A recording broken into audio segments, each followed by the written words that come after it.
কিতাবে আল্লাহ রাব্বুল আলামিন বলেছেন, যে ব্যক্তি সুদ খায় আর যে সুদ ছাড়ে না, সে যেন আল্লাহ এবং তার রাসূলের সাথে যুদ্ধ করছে। নাউযুবিল্লাহ। হাদিসের মধ্যে নবীজি বলছেন, যে ব্যক্তি 1 দিরহাম সুদ খাবে, সে যেন 36 বার জিনা করলো। আর একবার জিনা করলে, এই কিতাবের মধ্যে আছে সূরা নূরের 2-3 নম্বর আয়াতে, 100টা লাঠি, 100 লাখ বেত্রাঘাত, 1 বছরের নির্বাসন একবার করলে কি? যুবক যুবতীরা ভালো করে শোনেন, কারণ আপনাদের তো মানে উঠতি বয়স, পা পিছলা এখন বেশি। আল্লাহ রাব্বুল আলামিন এই কিতাবে বলেছেন সূরা নূরের মধ্যে, চোখ তো এমনি নিচু করো, তারপরেও যদি কেউ করে ফেলে, নাউযুবিল্লাহ, 100 বেত্রাঘাত জনসমক্ষে এবং 1 বছরের জন্য এই এলাকা থেকে বের করে দেওয়া। একবার করলে। কয়বার ভাই? আর নবীজি বলছেন যে 1 দিরহাম সুদ যে খায়, সে 36 বার জিনা করলো। কোরআন এক জায়গায়, হাদিস এক জায়গায়, সমাজ এক জায়গায়, বিশ্ব রাষ্ট্র এক জায়গায়।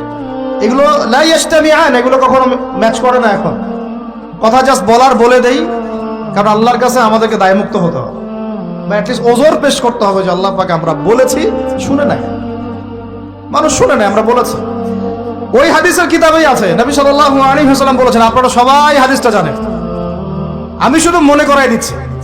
আপনার নবী বলেছেন, মুহাম্মদ সাল্লাল্লাহু আলাইহি ওয়াসাল্লাম বলেন, সাল্লাল্লাহু আলাইহি ওয়াসাল্লাম, যে ব্যক্তি সুদ খায়, সুদের এই 70টা পাপের সবচেয়ে নিচের পাপ, সে যেন তার মাকে বিয়ে করবে। একটু কল্পনার জগতেও কি আপনি চাইতে পারবেন যে আপনি আপনার মায়ের সাথে বিছানায় শুয়ে আছেন? নাউযুবিল্লাহ, আস্তাগফিরুল্লাহ। হ্যাঁ, কখনো কি কল্পনা আসতে পারবে এটা আপনার? বলেন, আমার কথায় মাইন্ড করতেছেন? মানুষকে বুঝাইতে পারি না আমি, এটা আমাদের ব্যর্থতা, আমরা বুঝাইতে পারি না। কিভাবে বললে মানুষ বুঝবে, এটা আমাদেরও বুঝে আসতেছে না। চিন্তার জগতে চোখ বন্ধ করে কি কল্পনা করতে পারবেন যে আপনি আপনার মায়ের সাথে নাউযুবিল্লাহ সেই কাজ করতেছেন যা আপনি আপনার স্ত্রীর সাথে করেন? পারবেন? আর নবীজি বলছেন, আপনার নবী, যে ব্যক্তি সুদ খায়, সুদের পাপের 70টা শাখা আছে, তার সবচেয়ে নিচের শাখাটাই হচ্ছে এইটা। নাউযুবিল্লাহ। আমরা এই 90% মুসলমানের দেশ না এটা এখন, এটা বরং এখন 50% মুনাফিকের দেশ। আর 90% মুসলমান নাই। মানুষ কাদিয়ানি হইতে হইতে, খ্রিস্টান হইতে হইতে এখন 80% নেমে আসছে মুসলমানের হার।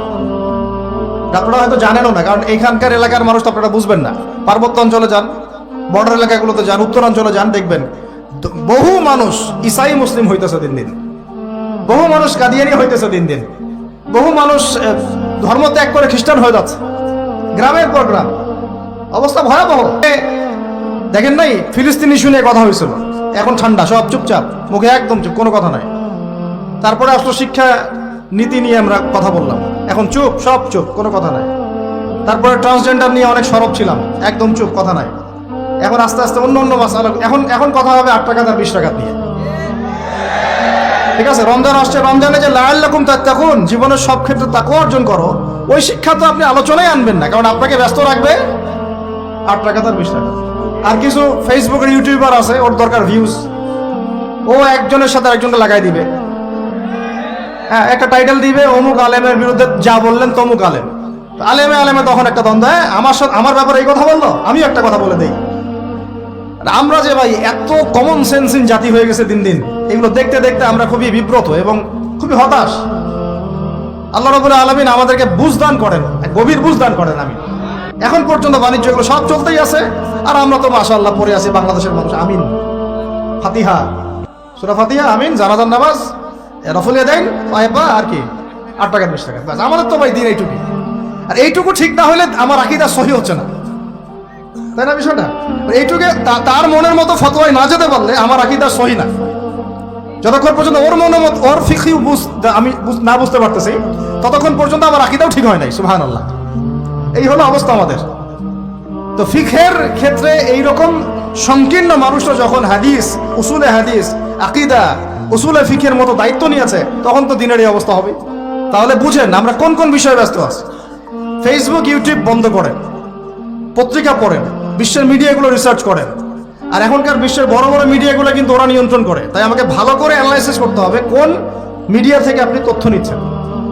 ওরা যদি আমার একটা মূলনীতি মেনে চলেন, পশ্চিমারা যদি কাউকে বলে এ মিথ্যাবাদী, ধরে নেবেন সে সত্যবাদী। বুঝতে পারেন এই কথা? ওরা যদি কাউকে বলে অমুক মুসলিম সন্ত্রাসী, বুঝে নেবেন এই মুসলিম জান্নাতে যাইতে পারে ইনশাআল্লাহ। ওরা যদি কোনো মুসলমানকে বলে এরা মৌলবাদী, বুঝবেন এরাই পাক্কা মুসলমান। ওরা যদি কোনো দেশকে বলে এরা মোল্লা, বুঝবেন এরাই পাক্কা মুসলমান। মানে এটা সেই যুগ যে সত্যকে মানুষ মিথ্যা বানাবে, আর মিথ্যাকে কি করবে? সত্য বানাবে। এটা কিতাবুল ফিতান পড়েন, বুঝবেন। এদেরকে আমি এইভাবে মানদণ্ডে রেখে দিচ্ছি। যদি বলে অমুক খারাপ, বুঝবেন ভালো না, ও ভালো। যদি বলে অমুক শান্তিতে নোবেল পাইছে, বুঝবেন এ বেটা বদের হাড্ডি। কথা বুঝতে পারছেন? ওই যে মিয়ানমারের একজন রেডি ছিল নোবেল, মনে আছে? হাজার হাজার মানুষরা মানলো, ওরে দিল শান্তিতে নোবেল। কি বুঝেন নাই? হাজারটা মানুষকে মারার পরে ওকে দিল কিসে নোবেল? আর একজনকে দিয়েছে অর্থনীতিতে নোবেল, সে বাংলাদেশে সুদ চালু করছিল। যেগুলো যারা ঊর্ধ্বতন কর্তৃপক্ষ তারা বুঝতেছেন, সবাই বুঝবেন না, সবাই না বুঝলেও চলবে। শিক্ষিত মানুষরা যদি বোঝেন, আলহামদুলিল্লাহ যথেষ্ট ইনশাআল্লাহ। এখন মূল কথা আসি ভাই, অনেক ভিতরে চলে যাই, রাতও অনেক গভীর। আর আমাদের একটা বড় হায়াত খেয়ে ফেলতেছে ঢাকার রাস্তাঘাট। ঢাকার রাস্তাঘাট আমাদের জীবনে একটা বড় হায়াত খেয়ে ফেলতেছে। 3 ঘন্টা 4 ঘন্টার ট্রাফিক জ্যাম আমাদের ডেইলি রুটিন হয়ে গেছে। তো কথা একটা আসলে বলে ফেলি, ট্রাফিক জ্যামে যদি পড়েন, ওই সময় তাসবিহ তাহলিলগুলো করবেন বেশি বেশি করে। ওই সময় বসে বসে এক পারা কোরআন তেলাওয়াত করে ফেলবেন, একটা লেকচার রেডি করে ফেলবেন, একটা বই পড়ে ফেলবেন, সময়টা কাজে লাগাবেন। আজকে ট্রাফিক জ্যামে বসে আমি যা দেখলাম, আপনাদের শুনলে চোখ ছানা বানা হয়ে যাবে। ট্রাফিক জ্যামে গাড়ির ভিতরে গান ছেড়ে দিয়ে নাচানাচি করতেছে। মানুষের কি অবস্থা! আমি বলি না, এমনি বলি না যে Dhaka the city of Akhiruzzaman. এখানে